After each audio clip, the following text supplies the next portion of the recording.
Good evening, everybody, and welcome back to another Small Batch Game Publishers Chat. Tonight we're chatting live with JT from the Game Crafter. Welcome to Kat and to, let's see, Alicia's on. Some other folks are joining us tonight. Hope you're all having a great day. If you're not familiar with this group or this series that we're doing, you can check out the Small Batch Game Publishing Group on Facebook. Here's the URL down here. We are also broadcasting live on Facebook, Small Furry Games Facebook page, and on the YouTube channel. You can comment any of those places, and we'll be able to see them and answer your questions live on screen. So feel free to do that.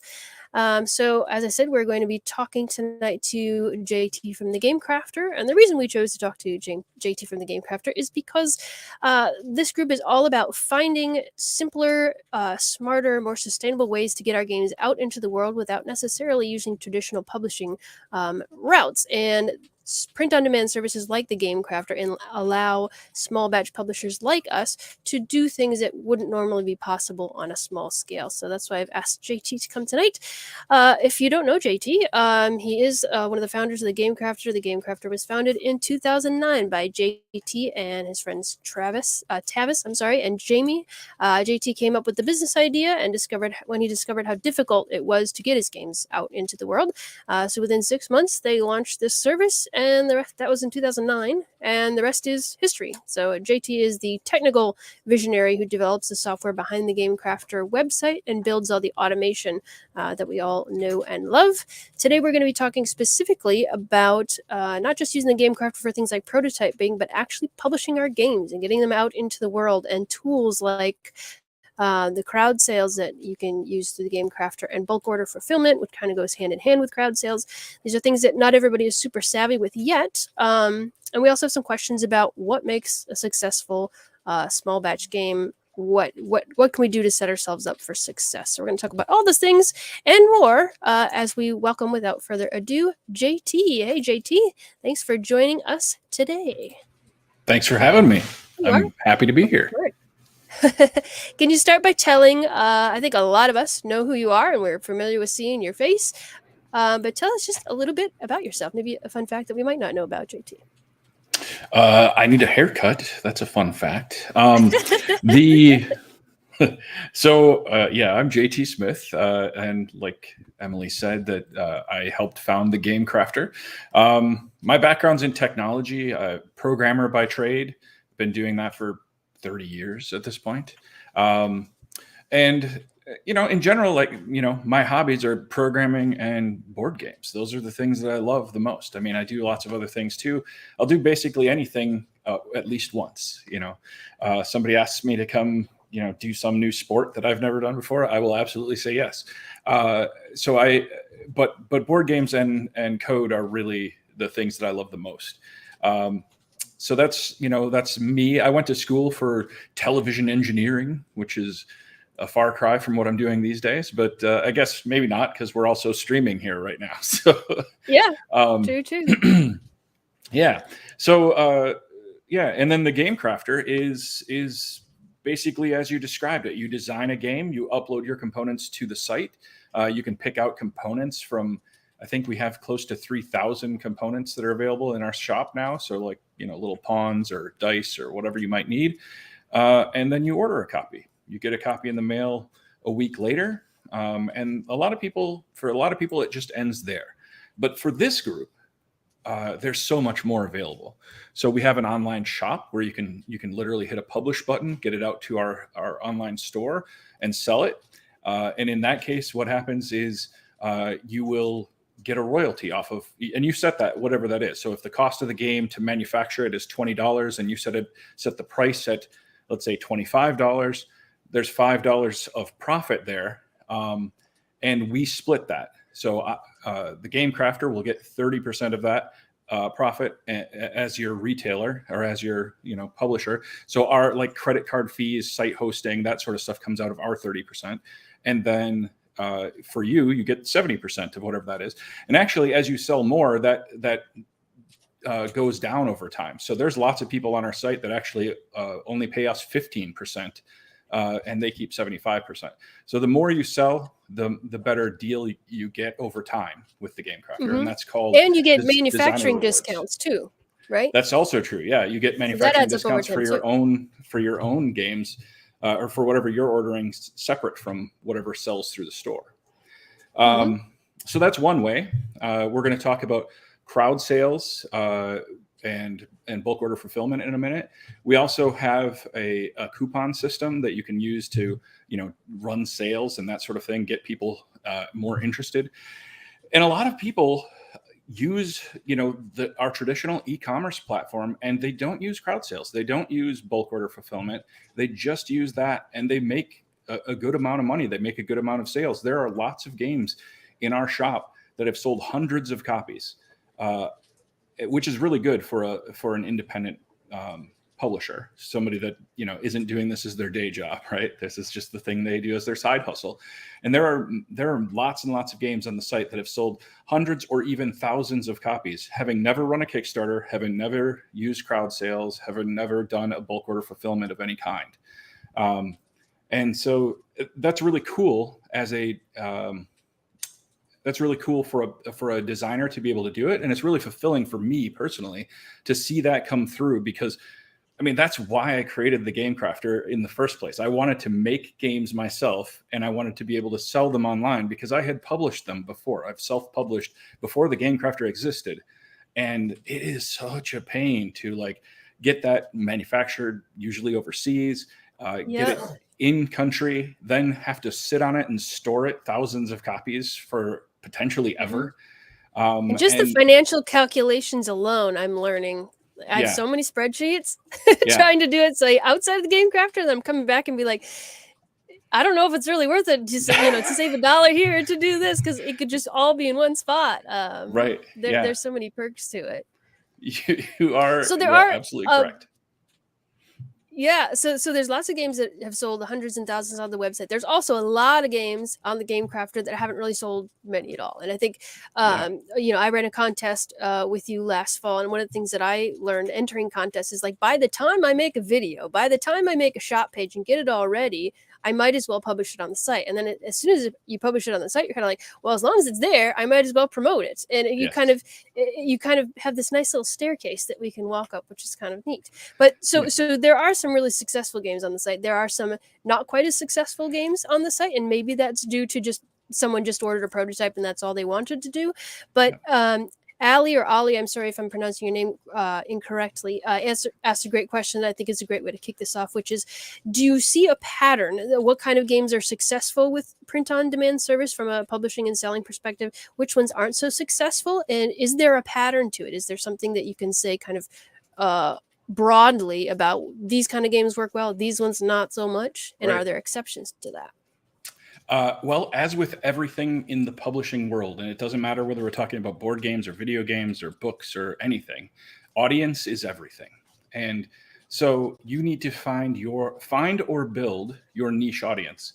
And there's ways to do that. If you're just starting out and you don't have an audience, I would recommend going with a smallish game, a card game, or something that fits into a small pro box, something like that, because it's an easier purchase for people that are taking a risk. So if they don't know who you are and they don't know how good your game is, $25 or $30 is an easier, buy than something that is $100. The other thing is you can adopt other people's communities. So the Game Crafter has a community itself. Obviously, we've got a Discord channel, Facebook page, all those kinds of things. You can go in there and pitch your games to our audience, get them excited about it. But if there's a niche around your particular audience, you should take advantage of that. For example, we have a couple games about horses, and there are people that went out into the horse community and literally they were members of that community. And so they pitched their game to that community. There's already an immediate interest because there's this, the overlap of the Venn diagram. People are interested in equestrian type topics. So then of course, Equestrian Against Humanity, I can't remember if that was the name of the card game, but it became more popular. There's lots of people who have either a comic book that they do, and so they've got an audience they're bringing from that, or they're a teacher and they belong to a mailing list about math, and so they will make this game about math, and then that will go out to this mailing list, and then the word gets spread organically through this audience they didn't have to build. They could just co-opt that audience. And Yeah. those kinds of things are the way you make a game successful. But if you don't have that audience, first start building one, and second, start small. Like a little package, a dollar amount under $30. Yeah, impulse buy. Absolutely. I think that's great advice. So Catherine, who I know has her own lots of creative things going on, she's asking about, is there a widget? Oh, let me see if I can get it there. Oops. Haven't looked yet, just popped into her head. Are there widgets or whatever for TGC games that allow you to attach your game listings to your website or a Shopify store? I imagine she means kind of like you can do that with Amazon sometimes and PayPal. You can kind of like embed in your website. Is there something people can do with TGC?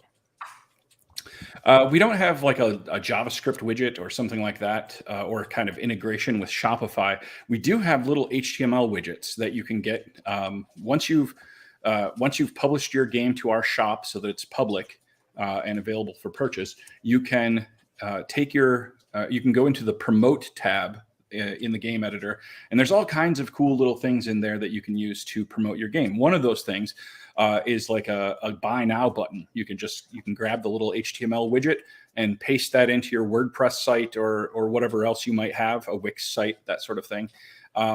It does, again, this is not an integration with Shopify or some other e-commerce platform.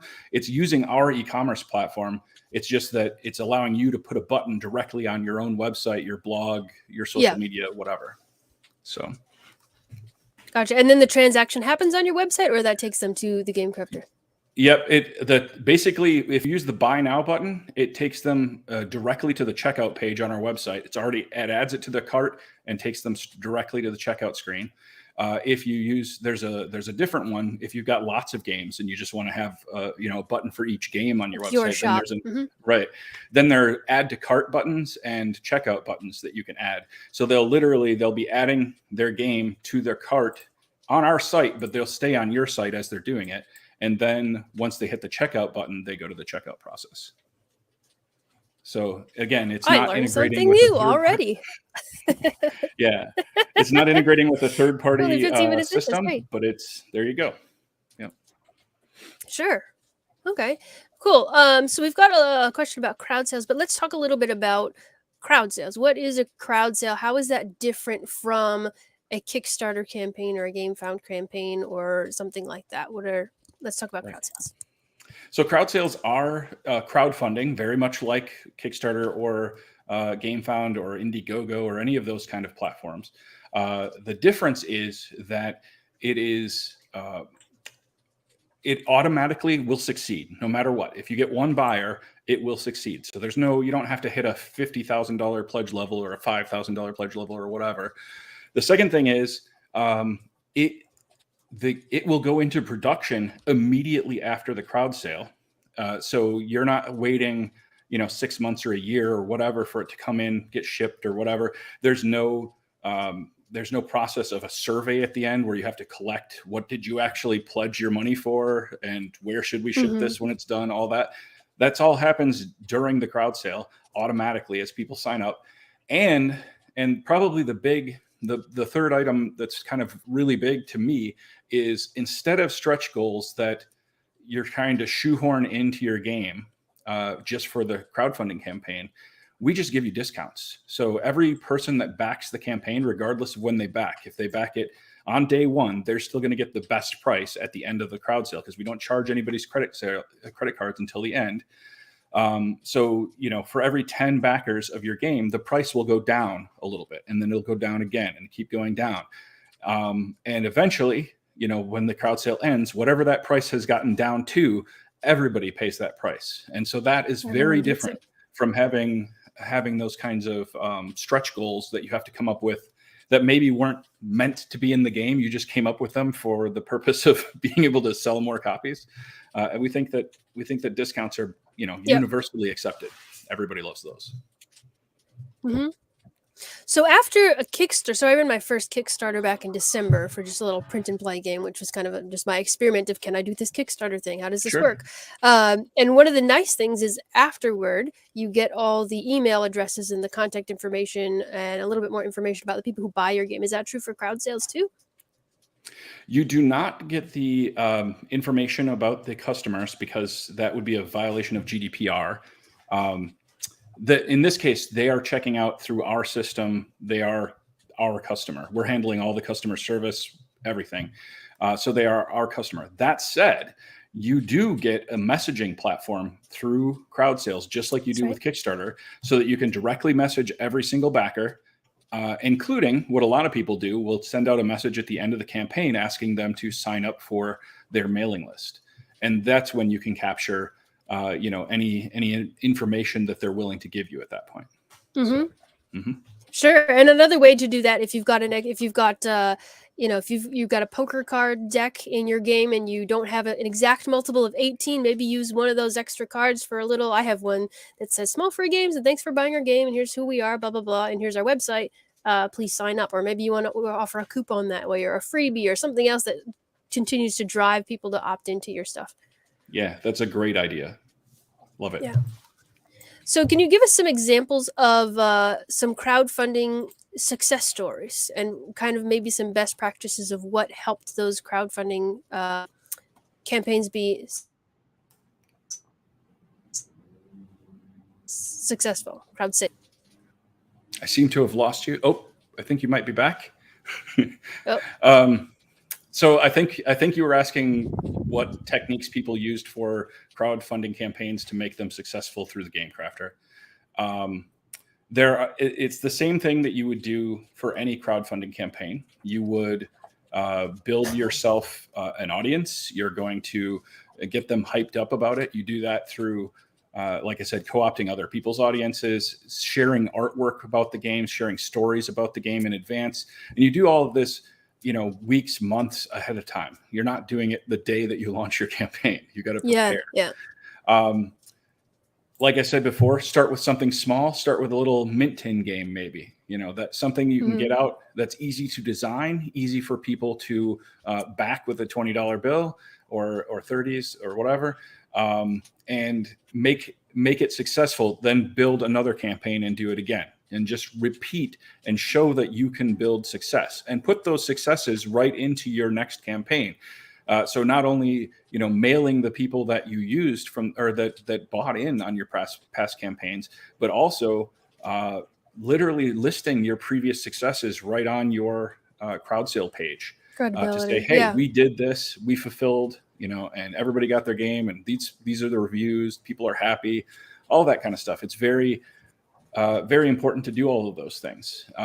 There's different ways to do crowdfunding through the Game Crafter. Also, there's kind of two ways people will do it. Sometimes they will run a crowd sale, like we just talked about.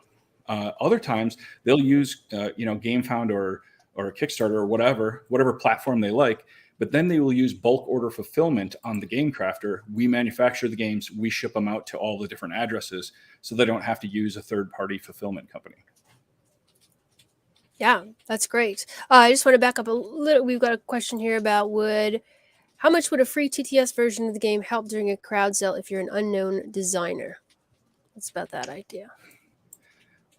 I honestly can't tell you that because I haven't heard of anybody getting any data back from doing it. Like, I had this many plays and those plays somehow turned into sales. Like, I don't know that anybody has tracked that. And I'm not sure you even could track that. So I can't say that it will help you. I say it can't hurt, right? Can't hurt. Yeah. If it's something that you already have, I would say throw it up on that page. Right. But maybe not. Right. I think there are other ways. I know that sometimes I will see a Kickstarter or a crowd sale and I say, oh, they have a TTS mod. So at least their game is developed enough that they have a TTS mod. So that's kind of like a good thing to know. And sometimes I'll tell myself, oh, I'll subscribe to the TTS mod and try it out. And then if I like it, I'll come back and buy it. But then I never have time and I never come back and buy it too. So sometimes it's sending somebody off your page as well. I would much rather see like a bunch of really good, genuine reviews from people who said, I actually played this and here's what I thought of the game. And, I really liked it, or the art is really great. Something like that, somewhat with somebody else saying how great your game is and sort of starting that the community there. But yeah, I think you're right. It can't hurt if you already have it. So this is a good point too. Does TGC send a newsletter to their customers about upcoming crowd sale campaigns? What happens when you click launch on that crowd sale? What promo does TGC do for it? So we occasionally mention stuff in our newsletter, but mostly we promote it on our social media channels. So there's posts that go out to our Facebook feed, to our Twitter feed, to our Tumblr feed. And those posts go out at the beginning and right toward the end of the campaigns, to say, hey, there's only 24 hours left to back this, whatever it is. And we show the artwork from your game. We actually ask you to upload a separate piece of artwork.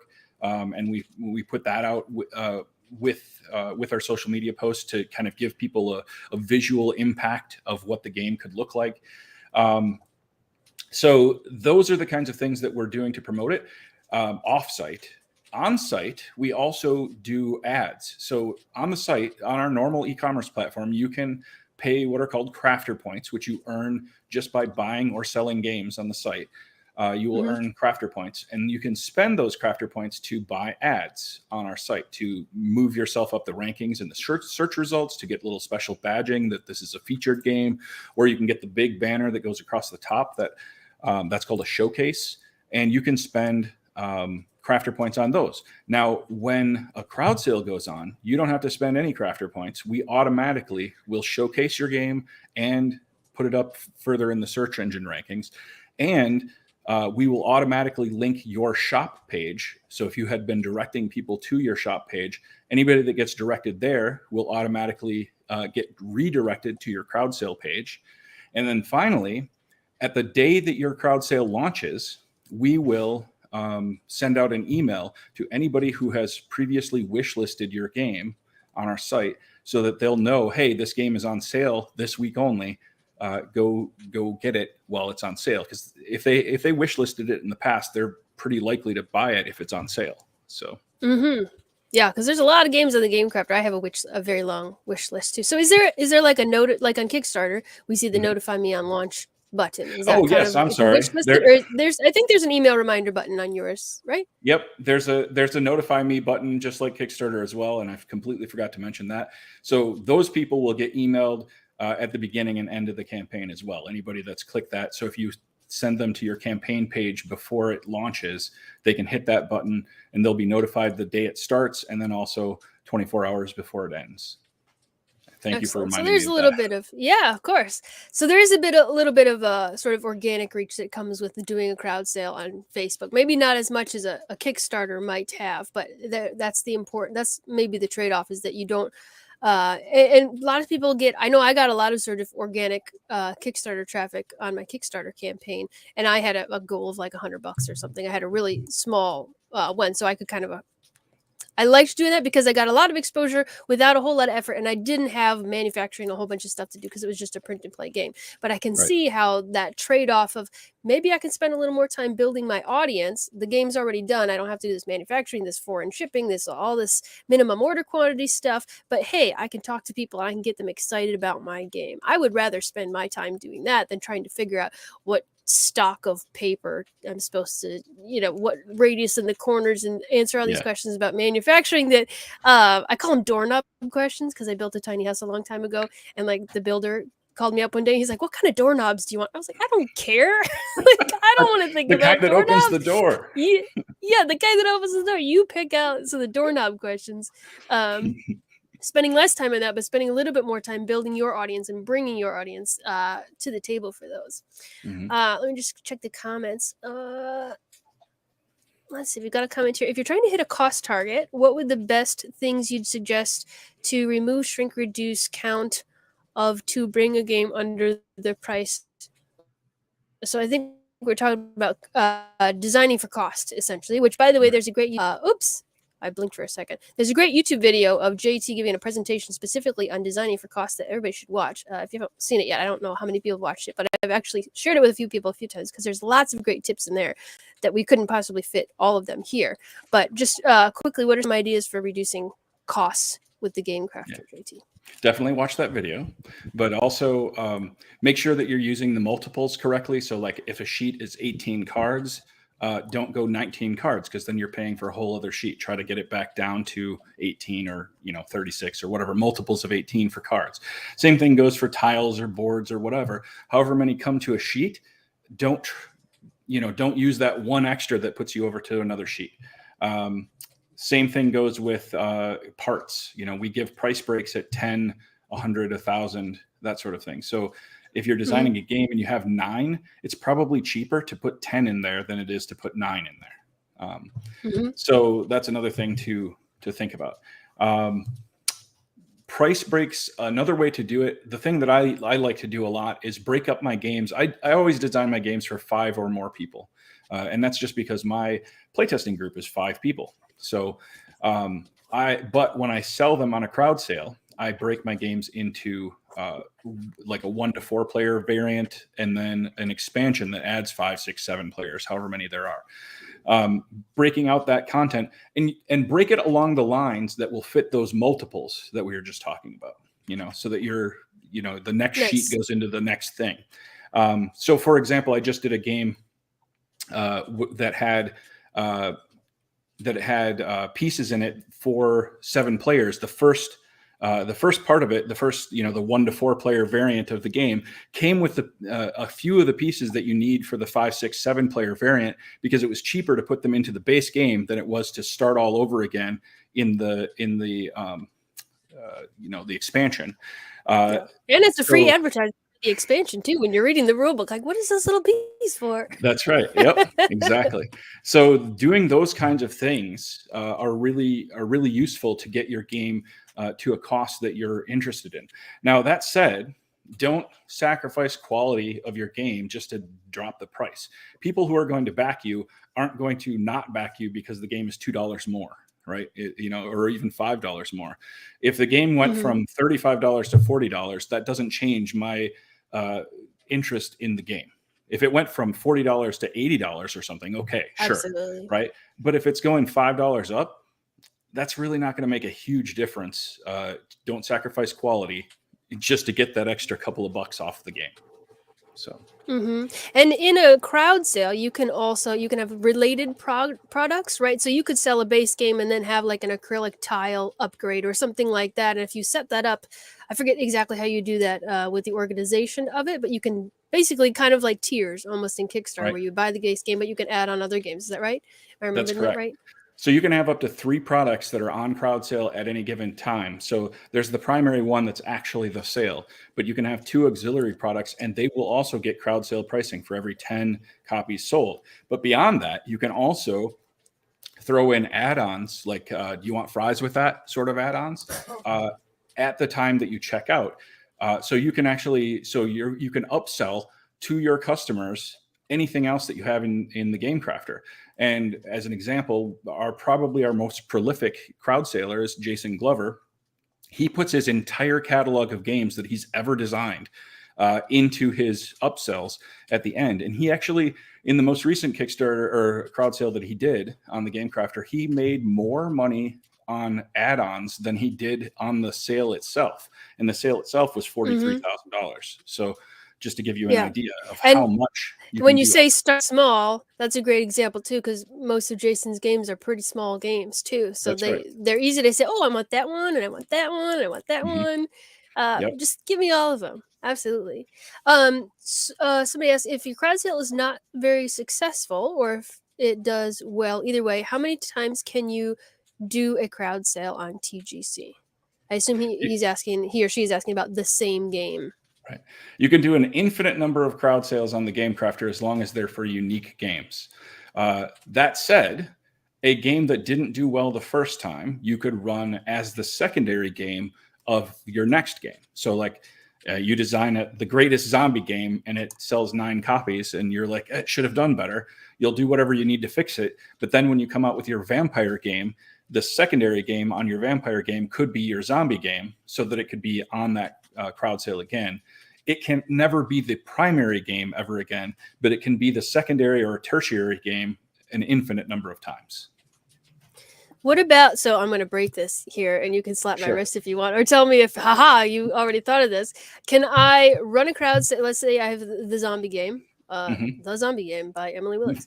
And it's a crowd sale. Are they small furry zombies? They're little tiny, little zombie squirrels.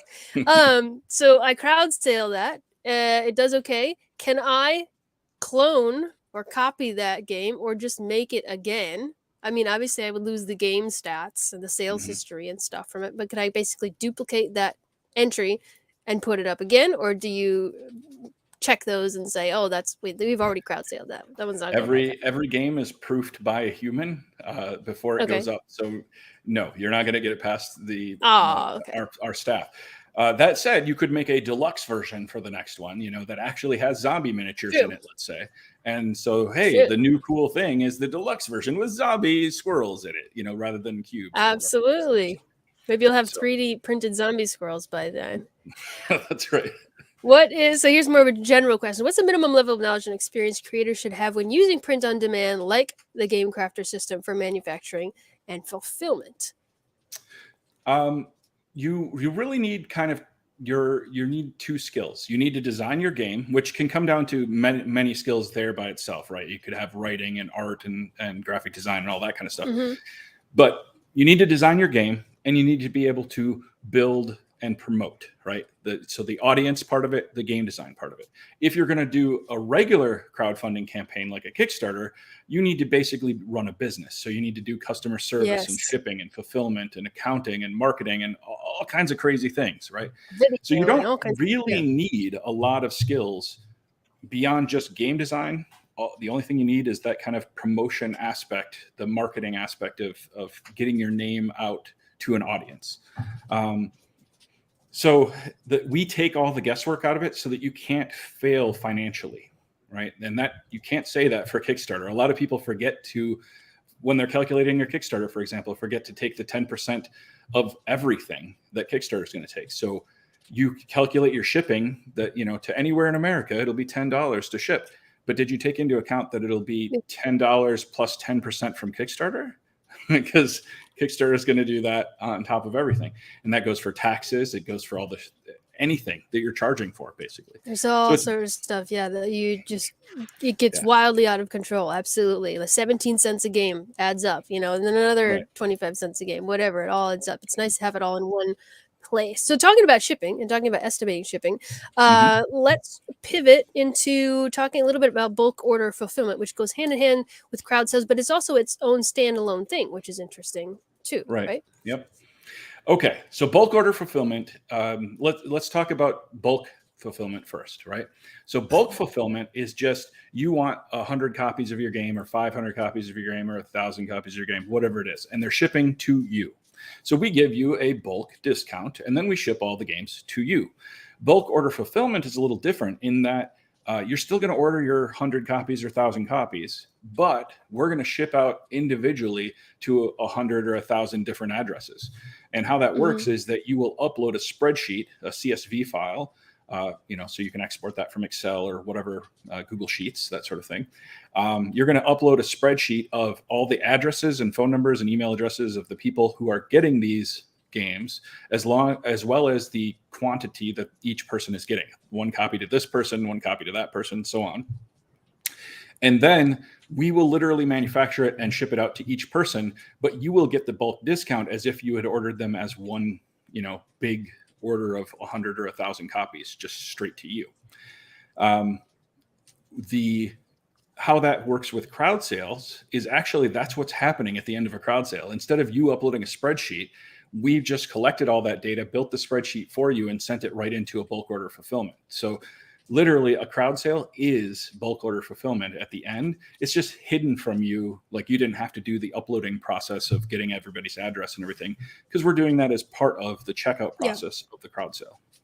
Yeah, and for those who aren't, just the term fulfillment. So when you go to publish a game, traditionally, my understanding of this anyway, is you have somebody who's the manufacturer who actually creates your game and puts the box and cling wraps it and all that sort of stuff. Then you have the fulfillment that happens. Some people self-fulfill and they get 1,000 games shipped to their garage and they do all the stickers and everything.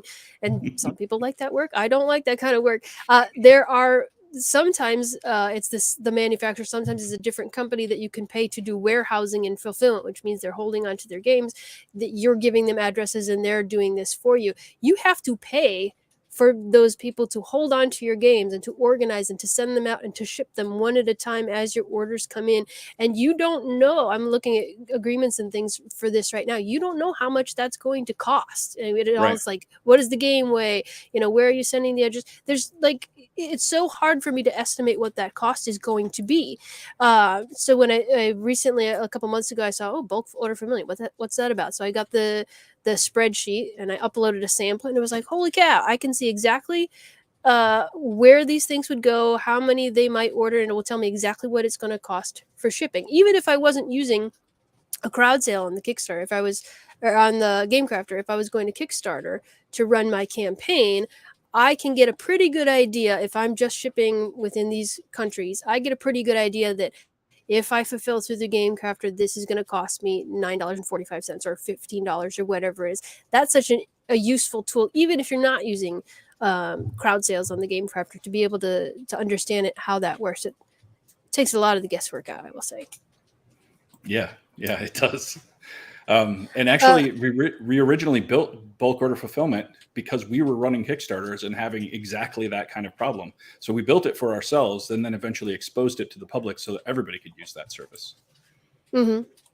Is there, somebody's asking about, is there a sweet spot for a bulk order at TGC? I'm not sure if this is regarding bulk order fulfillment or just ordering a bulk number of games too. I know the price does go down at, 10, 50, 100 games. Kind of depends on what the components are. But Right. So our first price break is at 10, and then our next price break is at 100. We do a little fanciness in between 10 and 100. So if you order 50, you get like a little partial discount in there. But really, it's at 10 copies, 100 copies, 500 copies, and 1,000 copies. So those are the sweet spots, if you will, of where to place your order. So 100 copies is what I usually recommend. If somebody's going to go do like a Kickstarter and they wanted, what is the tipping point where the Kickstarter should fund? It's 100 copies of your game, because that's where you're going to get the best discount from us at a low volume, at least. Whereas like if you went to just 10 copies, the discount at 10 copies isn't that much. So. Right. Yeah. And maybe this, and maybe we can answer this question too. How do you recommend we calculate our profit when doing a crowd sale? Maybe that's kind of what we're talking about a little bit. Sure. With the discounts. Yep. So your profit, you actually, we try to take the guesswork out of that too. So we just say, how much do you want to make per copy that you sell? And you just fill in that number. So I want to make $2 per copy. I just fill in $2. And then it doesn't matter if you sell 1 copy or 500 copies, you're going to get $2 per copy, regardless of what the discount level is that the whole system reaches. So that's it. Like there isn't really a calculation. There's not a break-even point. Yeah, there's not a break-even point, because we do all that math for you behind the scenes. You just figure out how much do you want to make per copy, regardless of the quantity. Nice. Somebody asks, what are your plans to improve the pace of bulk order fulfillment? Right now, your bulk queue is forecast over 2 months, which is actually an improvement versus earlier this year when it was 6 months. That's quite a bit slower and only slightly more affordable than ordering via Board Game Maker and having it express shipped with no additional tariffs or duties, for what it's worth. So first, let's talk about, now that I can go back down. For those who don't know, you can check the queue status in the Game Crafter by going to, thegamecrafter.com/status. Mm-hmm. Is that the URL? That's so correct. You can see how fast is my order actually going to get to me based on what kind of order it is. And talk a little bit about how those are calculated, because he's right. I was on a little while ago and it was like, oh my gosh, it's not going to ship till November. And then I kind of rearranged a bunch of plans. Then a few days later, it was like, oh, September. That's kind of cool. How? Well, it is a very tricky process that to calculate all of that. So we know how long it takes to make your game based on what components are in it. So like that's just a hard number. It takes, let's say it takes 30 minutes to make your game, 1 copy of your game. So if you need 100 copies, it's 3,000 minutes that it's 300 minutes. So anyway, so that we know that up front, but there are all kinds of things that can go into that, like All right, how many games are in the queue in front of you, and how many minutes are each of those games going to be? So that's how we start the estimate process. Is just, we know that we're going to have 3,000 minutes for you. So from today, we need 3,000 minutes plus however many minutes are in front of you. That's the basic, version of that. But then there's all this kind of fuzziness that has to be calculated into it. So it's like, well, how fast have we been producing games lately? And part of that is down to like how many people are calling in sick, that operate the machines, or how much downtime have we had on machines, or things like that. How much have we been behind because some supplier didn't ship us something in time, or we forgot to order something. That has happened once or twice, and so there's all kinds of these fuzzy things that are just impossible to calculate. So basically, what happens is, every time something gets slowed down, we push that estimate out a little bit further, a little bit further, a little bit further. And that's why you saw that November deadline, because a whole series of things had gone very wrong for a couple of months there, and a lot of that came down to actually boxes.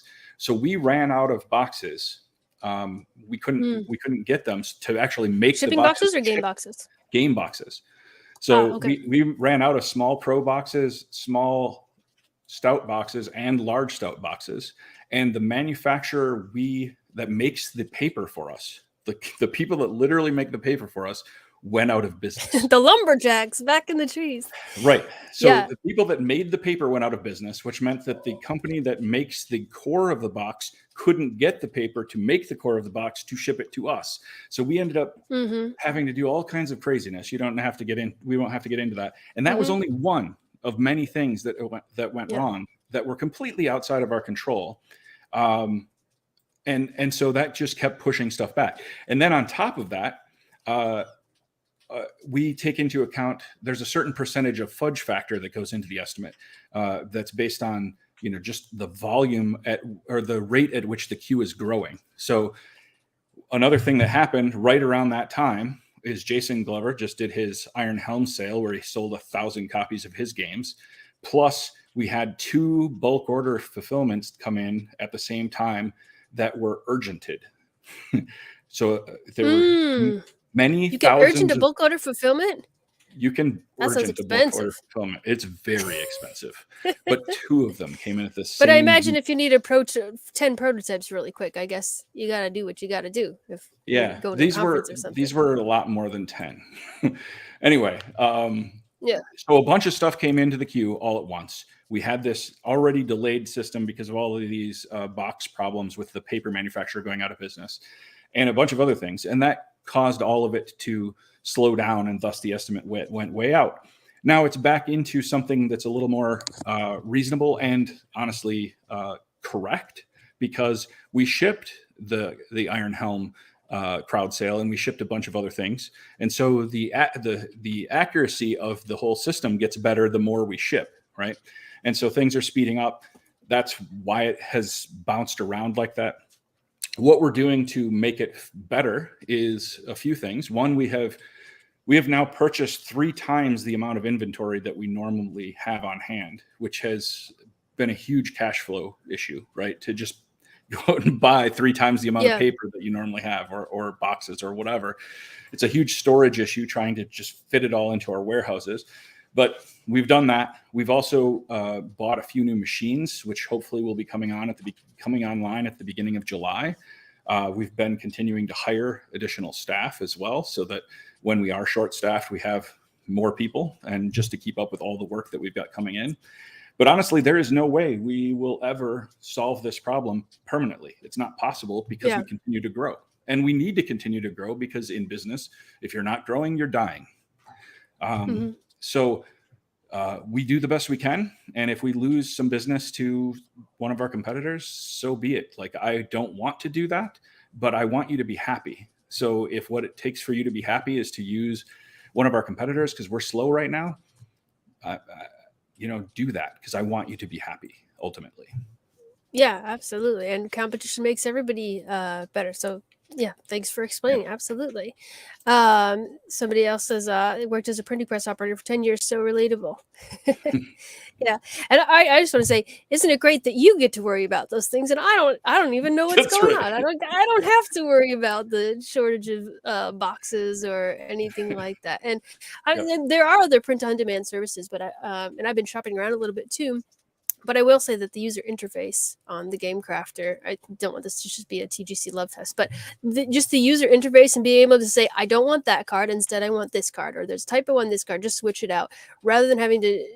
It's just so much more intuitive. And going back to the person who was asking about sort of the minimum basic skills that you need to use the Game Crafter, I think there's a lot to creating a game. We all know this. But I think if Yes. you can create a PDF file, or you can export a JPEG file, I mean, you're 90% of the way to being able to upload your stuff to the Game Crafter, which is so cool. You don't have to talk about what is offset printing, what is, do I CMYK or RGB, I mean, there's a little bit of that, but it is pretty intuitive. They had a follow-up question too about the production manufacturing side. What's the minimum level of knowledge somebody needs? Do I need to know how to make a die line, etc., like that? So this person might be a little bit newer to the Game Crafter. So what They other know what a kinds of die things line are is, so that's helpful or impressive. necessary? They do. They do. So no, generally speaking, you don't need to know what a die line is or how to make one to use the Game Crafter. However, you can make them. So we have something called custom punch outs that will allow you to literally upload a die line and then punch that out of cardstock or a sticker or chipboard, whatever shape that you want. Or plastic for that matter. We do acrylic punch outs as well. Acrylics. So you absolutely can use those skills if you have them, but we have all kinds of shapes that you can just use, and all you have to do is design an image that will fit one of the predetermined shapes. And we've got hundreds of templates, for every different shape that we have. So you don't need to know what a die line is, even if you don't want to. Yeah, and there's so also the is it called concierge?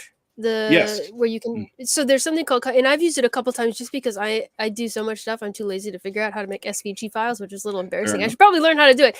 But there have been times when I want to create a certain kind of punch out and I know what I want and I can make it a JPEG. I will just put in an order for the concierge. I think the minimum is you've paid like $50, which is, what is that, 2 hours or whatever. It actually, when I see the hours clocked, it's like, you did that in 10 minutes. Like that would have taken me 2 hours to do it. But that's a service that I don't think everybody knows a lot about. You want to talk about what that is? Because that might be useful for somebody who, like me, doesn't have time to learn a particular skill. Yep. So we have our wonderful designer on staff who is our concierge, Alicia. I think I saw a question from her earlier in the chat, but she does, we have a few other people on staff that work in our laboratory, which we probably won't talk about as far as this, but she does a lot of, or almost all of the concierge work that we do, which is, basically you need help doing anything, we can help you. Right. You want to talk to somebody on the phone, you can do that. You want somebody to tell you what components might be best suited to your game, so you can actually send in and say, here's all of the things I want. What products should I be looking at? You need a custom punch out, like Emily was just talking about. You can send them a photograph and they will trace it out and cut it out for you. If you need somebody to reformat your files to upload to the Game Crafter because you had them with some other service before that, I don't know, used them as a PDF or something, we can handle all of that kind of stuff and basically just do that work for you. And as part of that, we can even teach you how to use our various services. I know in the past, I did a concierge with one of our customers who just wanted to learn Component Studio. So we spent an hour on the phone a couple of different times, or it was a screen share rather. And I taught them how to use Component Studio. So you can absolutely, whatever you need, we will find the right person within the company that knows how to do the thing you need, and we will do it for you. It costs you $50 an hour, and you have to pay for the first hour up front. That's it. So Dustin, I also use Adobe, and it says Component Studio is essential for making a game. Let's talk about, because we haven't talked about Component Studio yet either. Tell us about what that is. Is it easy to use? Is there a cost associated with it? Yeah. Give us an overview of that. Component Studio is basically if you hooked up something like Photoshop with something like Excel. So you've got an image editor plus a spreadsheet. And if you could marry those two together, that's what Component Studio is. So it basically, you design the first card in your batch of cards, and Component Studio will pull the data from the spreadsheet to design the next 100 cards for you. Excuse me. So from that vantage point, it is very easy to use, I think. We try to make it so that you don't have to have any kind of technical experience to start out with it. But as you learn more about it, you can gain more technical stuff, and you can eventually get to the point where you can literally program Component Studio. You can write in a programming language. Now, most people never get that far, but you can if you want to. And that's the key, where you can, it kind of fits your level wherever you happen to be at. If you can use a web browser, you can use Component Studio. And there is a cost with it. It's it's $10 a month for Component Studio. So it's not free. It is a subscription service. We do offer sales on it from time to time where you can get, your first month free, or, half price for the first 3 months, or, something like that. So watch out for those. But otherwise it's $10 a month. Gotcha. Yeah. And when you get to the point where you can design a card game in Excel rather than individual cards in Photoshop, when you have that revelation as a game designer, it's kind of like infuriating, but also really exciting at the same time. Like, I've been doing this wrong the whole way. Right. Well, the other thing is too, I didn't mention this, but the thing that so being able to design a card game where you design one card and the rest of them are designed for you, that's one thing. But imagine when you make a change in one place and it'll update all 100 cards, right? Yeah. And also, when you're ready to take it out of Component Studio, if you were in Photoshop, you have to file save each one of those, or file export each one of those. There are some batch operations you can do, but with Component Studio, it will go so much further. It's not just saving a file to your hard drive, which it can do. It'll convert it into a PDF. It will upload it to the Game Crafter and proof it for you. It will export a tabletop simulator file for you. So it can do lots of crazy things in an automated fashion. So it's not just the design, but also the exporting aspect. Nice. Yeah, the actual integration of linking it. Very cool. I'm just scrolling through the questions to see what I've missed, because I've been multitasking while I've been doing that. Yeah, it seems to be scrolling by really quickly. Yeah. If you have other questions for JT or about the Game Crafter, or comments about the Game Crafter, feel free to pop them in the chat at this time. I'm just going through. Oh, somebody was asking, is it possible to cancel a crowd sale campaign? Well, I assume that they mean once you start it. Right. It is actually possible to do it. We have only ever had to do it once. It is not something that you can do directly. We have to do it. It's an administrative operation, but it actually absolutely can be done. I think the reason that it was done the one time that we did it, the customer realized that their files. So you have to upload your stuff to the Game Crafter and order a copy before you can even do a crowd sale, because we want you to see it in person to make sure that it's all right. And this particular person, if I remember correctly, they had ordered a copy. They made extensive changes to their game, but they didn't order a second copy after making those extensive changes. And partway through their campaign, they realized they had messed up their files. The thing is, you can't change those files after the crowd sale. Right, because it's like locked. That's right. It's locked in. So we had to cancel the campaign so they could make the changes, and then they went back and ran a crowd sale again later. If I remember correctly, I think those were the details of that particular event. So Gotcha. Yep. Somebody's saying it'd be nice to see this in action. I think they're talking about the Component Studio. Nice to be able to see this in action, maybe at a future date. Someone else is having panic attacks over not designing every card in Photoshop. There is a lot of control you get from designing every card in Photoshop, but if you're clever, you can design if you break everything into layers. I actually don't use Component Studio, but I use one of the free things. Affinity, but just being it's the garbled alphabet soup name card maker. Okay. I don't know. Not It looks familiar like with that. you're in Windows 95 when you're using it. It's Oh, wow. but the Okay. price is right. But yeah, you can still adjust it. What I will do is I will create the cards in Photoshop, all of them, but then I'll just export layers if I know like this is the background for all the cards. And then I Mhm. can change the background and it'll update in all the cards. So I'm still designing them in Photoshop rather than designing them in something like Component Studio, and then just Right. using the other program to assemble them, not actually place them Right. or Yep. add filters or any of all those sorts of things. Yeah. Somebody else says, love the new board game blueprint video. I saw that came out today. I didn't get a chance to watch it. Can't wait for more videos to come out. I'm excited about that too. Yeah. What game? Here's a fun question. What game best showcases the Game Crafter? What are some great games that Wow. showcase the Game Crafter? Pick I some mean, favorites, JT.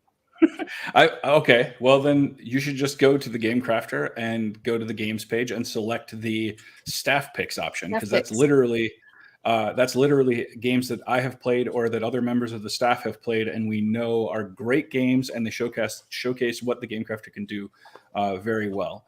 So I think that's probably the best place to go. There are lots of great games on the Game Crafter, though. Do you have favorites? What are 3 favorites? There's one called Jupiter Deep that I really love. There is one called the Iron Helm is really great if you like solo games. It's not for everybody. If you're not a solo game player, don't get it. The Captain is Dead, one of my own games, is on there, and I love that. Go ahead. Cat says it can't be one of your own games. Oh, fair enough. Actually, my favorite card game of all time, I think, is on the Game Crafter. It is called Table Golf, and it's literally somebody implemented golf and in a card game, and you're literally like you lay down cards that are the hole or the green, or in fact it was featured on Board Game Blueprint today. But you're literally playing a game of golf by flicking cards across the table to try and get them in the hole, that sort of thing. It's like almost stupid human tricks plus a card game. It's awesome. It's a great bar game. So cool. There you go. I love that.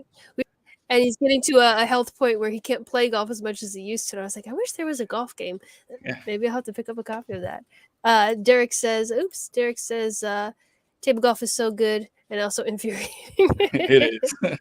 Yep. Table golf. Okay, we got some fans of the table golf. So, to your earlier question about how to get your game seen on the Game Crafter, get people to play your game and become great fans of it, and leave these comments on your page. Yeah. Luke, it's amazing when you are on iteration 6 of your cards and all you have to do is upload a new spreadsheet and it auto creates your cards in a few minutes. That is when Component Studio is worth any money.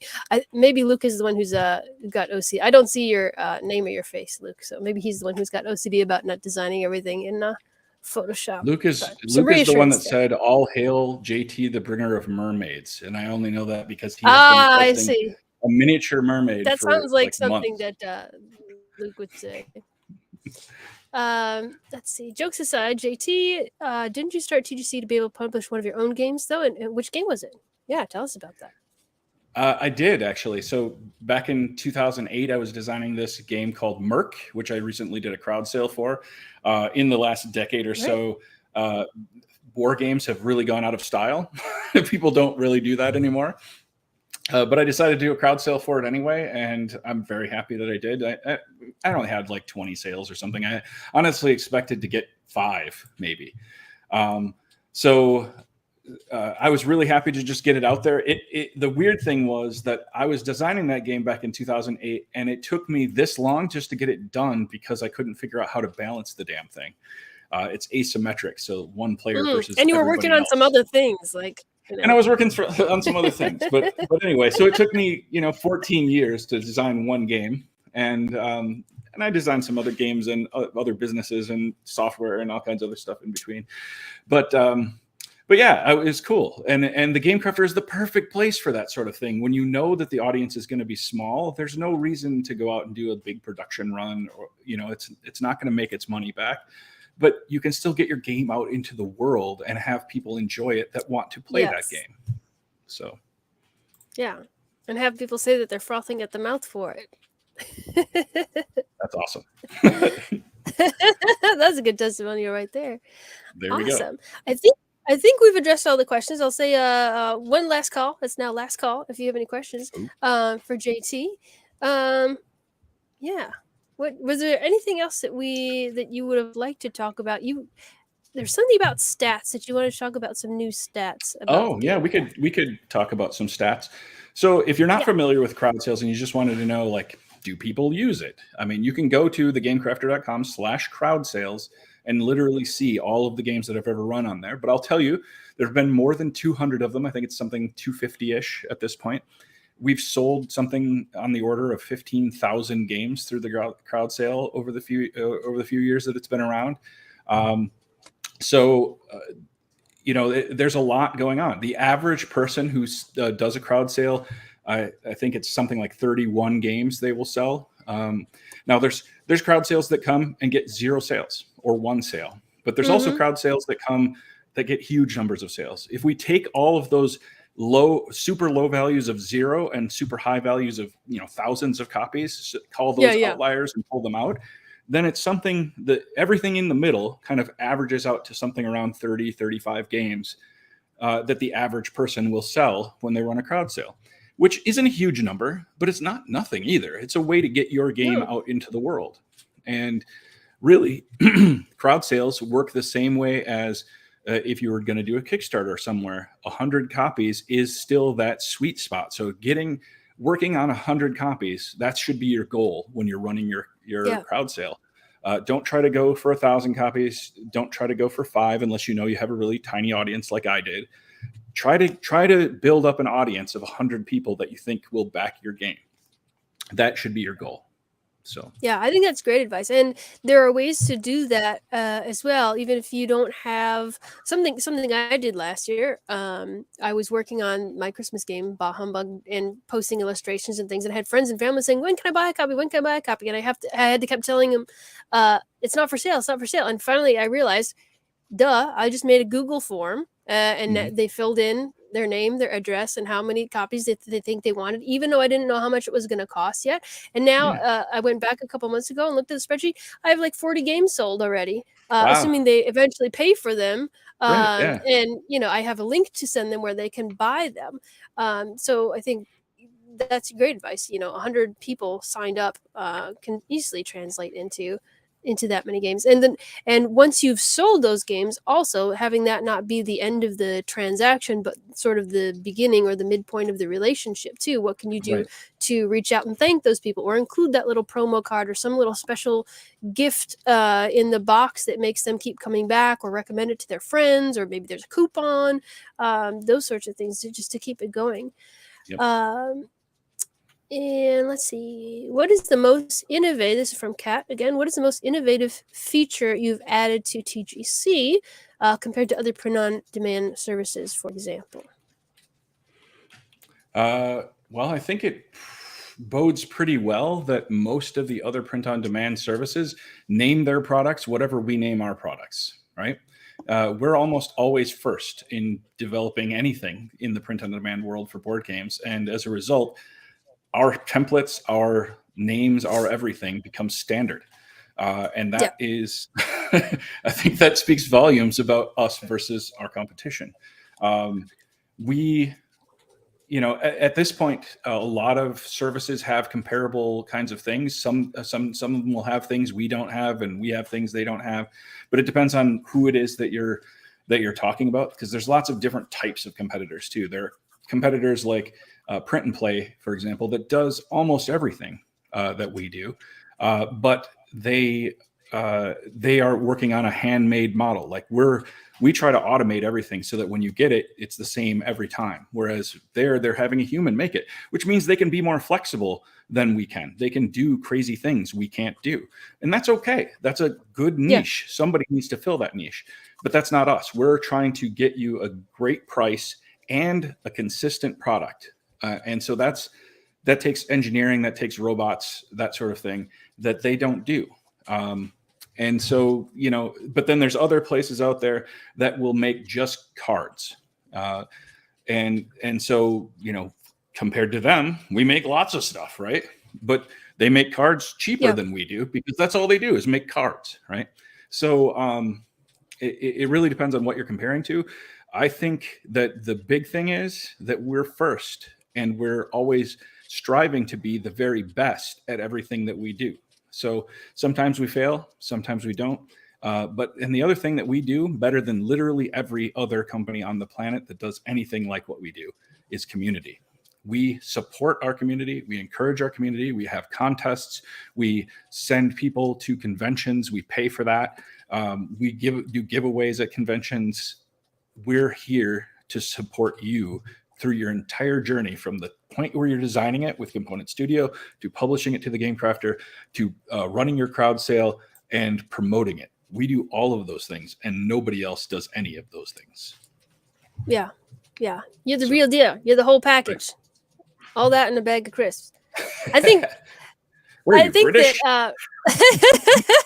I think also the Game Crafter has, if I think of it as a Venn diagram between sort of like standardization and customization. Mm-hmm. I think from my research and what I'm doing, the Game Crafter is a great place to go when you want to get out something fast, and you don't have to choose from a list of 20,000 different sizes of drop-down cards or stock or anything like that. Those decisions are easy for you if you want to get something out quick and pretty standard, but then you also have like the custom acrylic shapes and things like that. So you can spend the time to get something custom too. And right. As I'm looking at other manufacturers and other companies, it's kind of on one side of that spectrum. And I feel like the Game Crafter gives me sort of all that at my fingertips, whether I want to do something quick, fast, cheap, or I want to do something that's a little more in depth, I guess. Mm-hmm. Let's see. Let's see. What does Dustin have to say? Do you do custom kitting for games that need parts that TGC cannot make or sourced somewhere else? Do you take in outside bits to put in the box with everything else TGC can do? Yeah, we actually do that a lot. So we do a couple different things. We do 3D printing now, and so a lot of our parts are printed in-house. And for some cases, like if we know there's a crowd sale coming up, or somebody wants to order 500 of something or whatever, we will actually make custom models for people and just make them in-house, literally, and so that you can have them in your shop. But beyond that, like you were saying, outside sourced things, we outsource some stuff when we can, on your behalf without you even having to do anything. We'll just get it done. And then other times we will take stuff that you got made somewhere else, or you bought from somewhere else. We don't have any clue where you got it from. And we just charge a little fee to insert it into whatever else you're already ordering from us. We only do that one, taking the outside stuff, if you are doing something in bulk, because we can't store it. It can only go. So we can't have it on hand, and then when every person orders it from that point forward, we would just have it. It can only be, like you just said, in and out. So we'll do it for the purpose of a crowd sale, or for the purpose of a Kickstarter fulfillment, that sort of thing. You email info@thegamecrafter.com, and they will talk you through all of the details of how that works, all the logistics, all the costs, all of that sort of stuff. But we do that. Awesome. And then there's just a couple people writing about community too. There's a reason I'm on Game Crafter chat 5 days a week. Now the Discord is very active too. Kat says yes to the community things. That is absolutely why I have been following TGC since I discovered it several years ago. It'd be really cool to get a backstage video tour sometime. Is that something you would consider? I love watching things get made, and it would be amazing social media content. Be like Mr. Rogers when they used to take you to like the Crayon Factory and stuff like that. You remember that? Yeah. I loved those segments on Mr. Rogers. And then on the Science Channel, they have How It's Made. I love that show too. Yeah. So we do from time to time some behind the scenes stuff. We showed back when we first started getting into laser stuff, we showed some video of behind the scenes of how the lasers work. More recently with on our TikTok channel, we've been doing a lot of sharing of like the 3D print farm and how that's working. But generally speaking, we don't show our back-end processes because one of our business partners, that's something we were going to talk about too, is how many people work at the Game Crafter. One of my business partners is more of the variety of kind of Disney. Don't show people how the sausage is made. Just give them the give them the amazing how experience. The sausage is made. Okay. Right. So he very much does not want the processes out in the world. He would rather it be magic to people. And so we don't show a lot of our processes. We just show a little behind the scenes here and there, a little peek behind the curtain, but not a full tour like that. And then to the people, that was something that you and I were talking before the stream. Yeah, who's not just JT, right? There's no, it's not just me. Even though it probably seems like me a lot because I'm out you got a big personality, sure. But no, so I have two business partners, Tavis and Jamie. Tavis handles community relations stuff, so he gets involved in the community, customer service. He goes to conventions and trade shows, all that kind of stuff. And Jamie runs all the day-to-day operations, all of the behind the scenes of how things actually get made. Right, that's Jamie. Beyond that, we've got a customer service team of people who are doing customer service and concierge. That's 3 different people beyond Tavis. We have a bunch of crafters who are, doing building all of the games. There's, I think, 37 of them or 35 of them. There's a lot of those. And then there's 3 different mechanics that work on staff to actually keep things going. There's a couple of people doing inventory. So there's a whole bunch of people. I think in total, it's something like 43 people that work at the Game Crafter right now. Cool. So yeah, it's a big operation compared to, it may just look like it's me, but it's not. I hardly do anything except invent this stuff. They're all working for you. They're all working for all of us. That's right. Great. Cool. Well, I want to wrap it up, but there's a couple more questions. I'll cut it off to new questions, but I just want to make sure I got everybody else's questions. Somebody wants to know when you're going to get scratch off stickers and scratch and sniff stickers. I hope that's a joke. Scratch and sniff stickers. That's where the outside components come in, right? You can get those. Yeah. There are places you can order those. Can you actually mail or get those someplace? I wonder if you could. Scratch and sniff. Can. Yeah. Scratch offs I know you can get. I don't know about scratch and sniff, but I think Kat and I were talking about that for Wordy Laundry, our laundry game. If there was like a Mountain Fresh sticker on the box, that'd be pretty cool. Yeah, the scratch and sniff, that's likely not happening. The scratch offs, actually, I've ordered some stickers that you'll be able to apply to your game so that it'll work like a scratch off ticket, like a lottery ticket.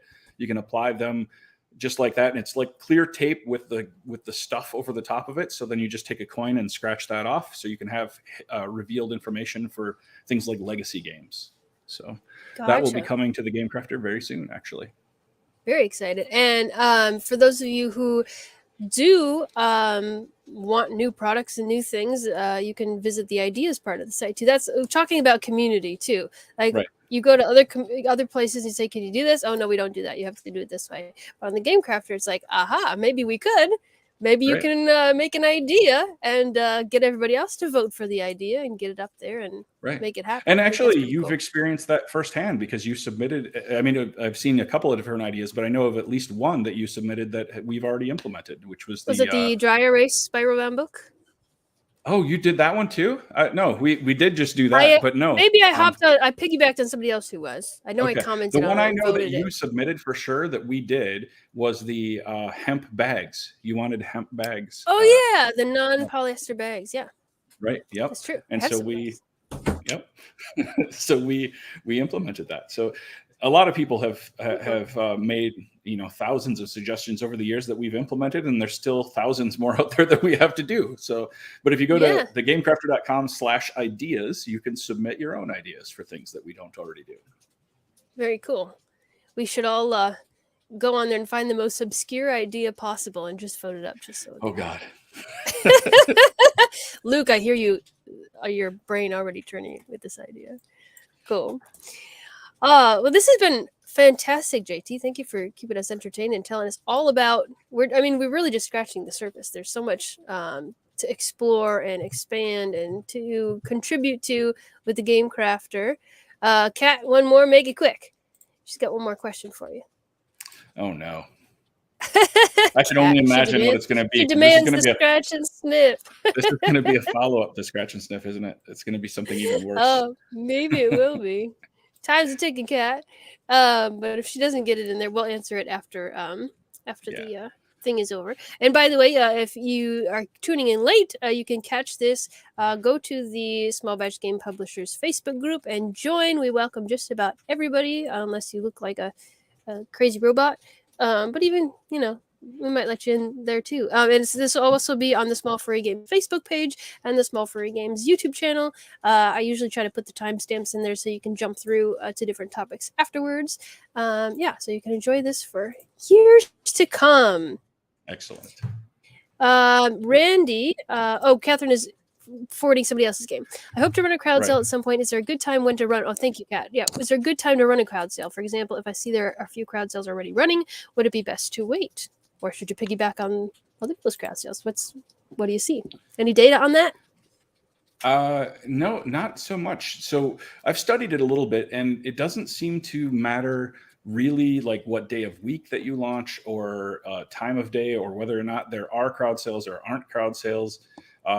It depends mostly on your audience, to be honest with you. It depends a lot on how good your game looks, how well you can present it. And that doesn't just mean like that it has great artwork. Great artwork helps for sure, but having like a good video that explains your game and that your shop page is presented well, that you've explained what it is that your game does and that it's worth whatever you're charging for it. Those kinds of things help a lot more than, any kind of timing element of launch. One thing you definitely want to do is have your game or have your crowd sale run at least 1 week. Usually 2 is a good idea because that helps cover people's pay periods. If they get paid in the middle, they're more likely to be able to back, that sort of thing. And the other thing that helps a lot is to have cool accessories that you can upgrade to. So having a base game, but then also having perhaps a player mat, like a neoprene mat with, the layout on it, that sort of thing is a nice little upgrade. Or having, maybe you use cubes in the game, but you have an upgrade of some acrylic punch outs that will make the fancier upgrade. Because a lot of people will, if they're backing the game and they see the fancy upgrade, they will back it. Right. And so that kind of ties really into the question earlier too about what can I do to cut costs in my game too? If you strip things back to cubes and discs or whatever, or regular old dice, and then you can upgrade them. Yeah, very good idea.